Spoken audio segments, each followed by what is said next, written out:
Hi everyone, Marnie Janikin with John Hart Real Estate. Today I have Nareg Kaprielian with Loan Titan. Hi.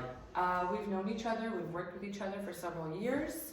And tell us about your company, Loan Titan, where you were, how it all got started, where you are now. First of all, thanks for having me, Marina. We've known each other since 2016. I did the math. So just to let you know a little bit about me, where I've been, where we're at right now. I've been in home loans since 2010 August. I love mortgage, I love real estate, I love home loans, and I treat this as a profession, as a career, not a job. I love the idea of helping consumers acquire real estate. I've been at direct lenders, I've been at depository institutions doing loans. Now I create my own mortgage brokerage, and with my partner, it's been about 2 months since we got certified by the CADRE. Congratulations, that's a huge accomplishment. Thank you, thank you. Labor of love, but love it is. That's right. And we're at a position right now where we onboarded a bunch of investors, lenders, and we're now writing loans. We actually just hit some of our goals recently, very proud of it. It's been a really fun ride to get to this point. We can't wait to go to the next level. Awesome. Slow by slow, and help out more people get loans. Awesome. So about Loan Titan, tell us what makes you guys unique and a little different. I'd say what makes us unique is our company culture. We try to put together an environment in which the employees like doing loans and the consumer gets the best possible service when they do get their loan. And that doesn't only mean the consumer, that means the realtor, that means the escrow officers. So everyone involved in the transaction. Yes. Okay, I love that. We feel as though doing the right things and conducting everybody well will lead to a peaceful purchase escrow, refinance escrow, and things will go smoothly. Of so course, culture no, is how we're definitely. different, I'd say. So again, about Loan Titan, tell us a few of the products that you guys offer. That are unique products. Unique. Yes. Okay. We obviously offer the full suite of stuff everybody offers.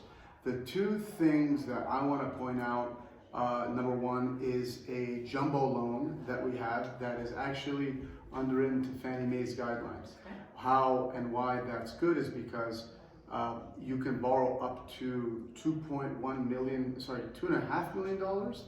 and use Fannie Mae's guidelines to qualify for that amount of money on a single family residence. Nice. So what that means is we can get like one of your taxes if the system says it and finance you up to 5% down up to 1.1 loan, 10% down up to 1.6 loan, 15% down up to 2.1 loan, and about 2.4 or 2.5 on a 20% down loan, all with Fannie Mae DU with very minimal overlays. I love that. And the rates are incredible. So obviously you have to call and get a quote, we'll quote you the APR and all that, but they're very competitive, and then MI options are very inexpensive as well. Let's talk a little bit about condos. I know you know condos very well. I love condos. We've actually closed several deals together with my buyers purchasing condos. Tell us how you know so much about condos and the advice you would give all buyers on, from the loan side, from the loan perspective. So the reason why I like to say I know condos very well is because my first kind of gig in loans, one of the first kind of forays into doing a lot of transactions was new build. So new build condos, new construction condos, there's a very specific way to finance those. Okay. You have to meet pre-sale requirements, as you know. Sure. You have to have minimum budget requirements from the builder. Right. Yep. And you learn a lot of the nitty-gritty rules of Fannie and Freddie based on doing new construction condo lending. So based on that over time, I've kind of come across on resale condos, which means not new construction condos. Sure. Any intricacies or any kind of obstacles that come with financing those, I know how to fix those issues and be able to appropriate financing at good terms because we know the rules and we know how to navigate the rules. Yeah.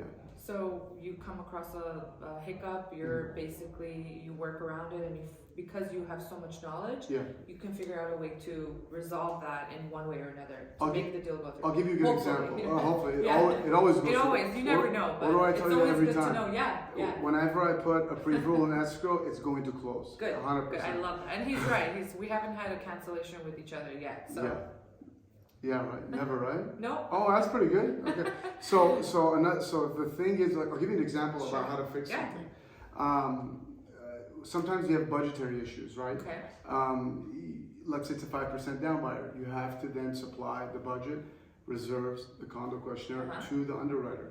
If you have budgetary issues, sometimes there isn't enough reserves, and you would then go to the underwriter. The underwriter would say, we don't have enough assets here on the balance sheet to be able to give a loan, conventional loan on this house. I've had that happen actually Right? 2 times. Yeah, Right? yeah. So then it's just kind of shuffling chairs on the Titanic.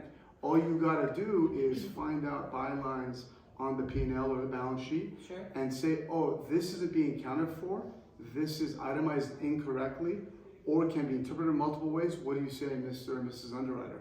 And then we go back to them and present a case, and then get the loan approved, and make sure it's warrantable so you can get a conventional loan on it. Awesome. That's amazing. Yeah. I love that. So, obviously everyone's talking about these temporary buy downs, and I don't want to go into that now because it's talked about all over, but no one really talks about the down payment assistance program. Yeah.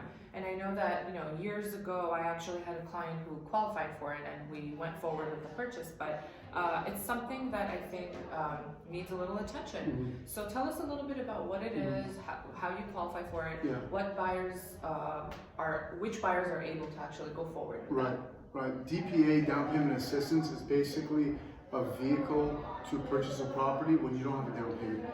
You have to prove the fact that you have a lack of funds. Okay. You have to prove the fact that you make a certain amount of money. Okay. And you probably have to buy in a certain census tract or zip code to be able to qualify to get that down payment And assistance. so if there's a spouse, are they individually approved or are they approved as one? How does that system work? We would look at the couple together in buying, but every kind of scenario is kind of different. If one has more reserves and more income and it doesn't meet the income limits, they were not going to be able to get the down payment assistance from. It's usually funded by a fund, like there's something called the Chinoa Fund. I think it's a Native American fund of some sort, and then basically that is the way you get the money to supplement the lack of down payment. So you basically have no money saved, but you have great income, and so the government, if you qualify, of course, gives you the money to purchase. Yeah. And then if I'm not mistaken, that gets on your loan as a silent second, right? So it's not like a freebie, but they're helping you purchase by giving you the down payment. But at any point of resale, you have to pay that money back. When the property is reconciled and sale or refinance, and based on the terms of the down payment assistance, you're going to have to pay that money back at reconciliation. Right, or if you live there forever, you don't have to pay anything back. So, pretty awesome program, and I think especially nowadays with rates being as high as they are compared to previous years that we've had, it's a pretty nice platform to visit in case people don't have that kind of funds. And you have sellers that aren't getting 30, 40 offers like they did before. They might consider a down payment assistance offer. I think they're looking at everything now, all sorts of offers. So don't hesitate from that because you might actually benefit in ways that before it wasn't possible. Tell me about people. Like, what advice would you give people that have a 2.5% interest rate on their property? They don't have liquid cash, but they have a lot of equity. How can they build their real estate? It all depends. It all depends. Certain people who have, let's say, a 2.5, 2.7, 2.2 interest rate on a 30-year fixed, and really don't need to transact real estate, are better off keeping that rate, keeping that loan.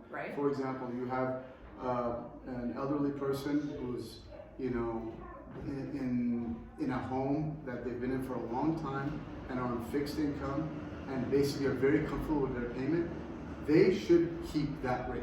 They should pull out money and upgrade and try to purchase more real estate. If they don't already have a lot of real estate, they don't want to manage it, they're a candidate to keep the rate. Other people that want to build their wealth through real estate, such as a young couple who bought a home in 2020, let's say, for $700,000. Now it's worth $1 million. Let's say they put 20% down. Their loan amount right now is about $550,000. They have $450,000 equity they didn't have before. So what is better for them?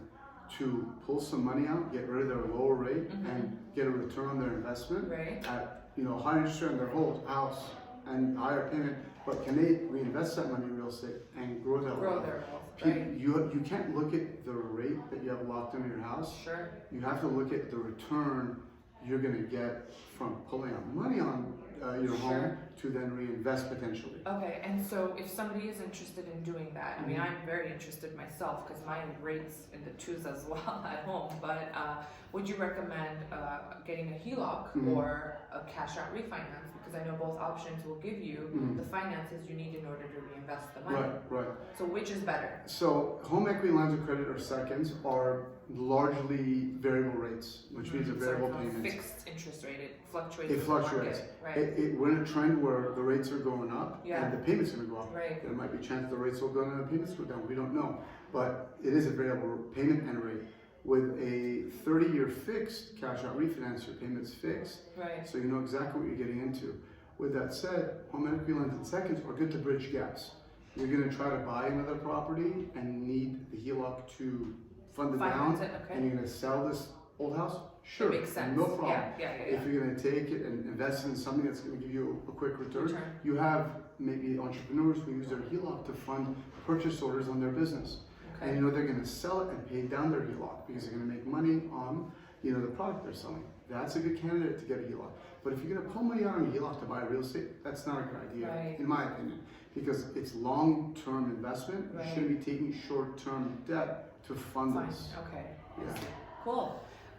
Speaking of entrepreneurs, I know we recently had a scenario. My entrepreneur came to you, needed to get pre-qualified, didn't want to do a stated income loan. I know you guys have a program. I know we talked about programs a little bit earlier, but I just thought of it. It's the income. I forget the name of it. Help me out here. The no income loan? No income loan, yes. Can you tell me about that and compare it to the stated income? Because I want people to know about this since it's pretty amazing. Yeah, so there's 3 types of these loans that we're doing recently. It's called alt-doc, non-QM, stated.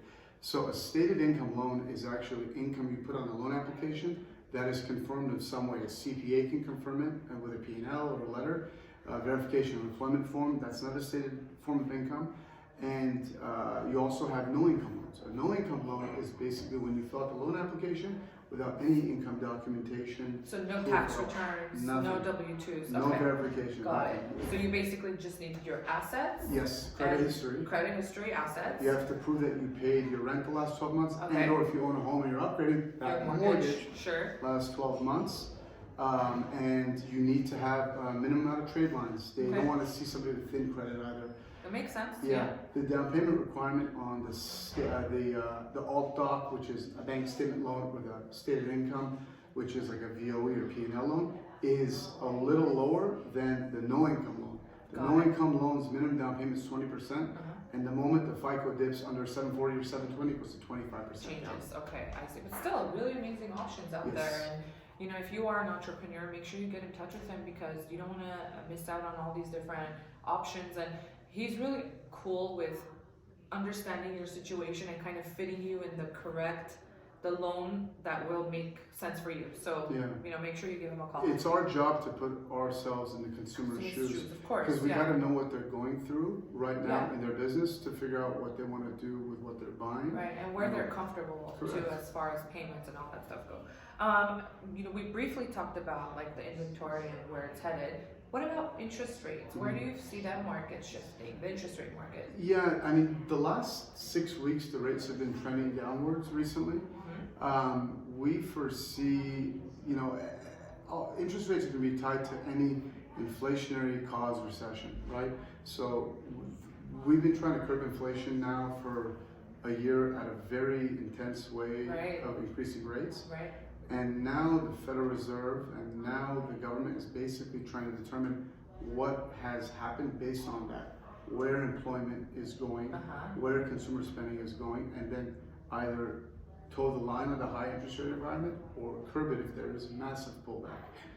A recession, I've always been told this, nobody knows when it's going to happen, but it's a punch that nobody sees coming, Of right? course, we can't predict, If it happens, it happens. Right. If it doesn't, if it's maybe a lesser extent, then you deal with it then. But we foresee rates dipping. We predict rate relief by the end of the year. Hopefully, which would basically allow people to refinance the loans they Of got. course, But equity needs to maintain. of course, yeah. And another key thing we think this time's going to happen is in qualifying for refinance is debt to income.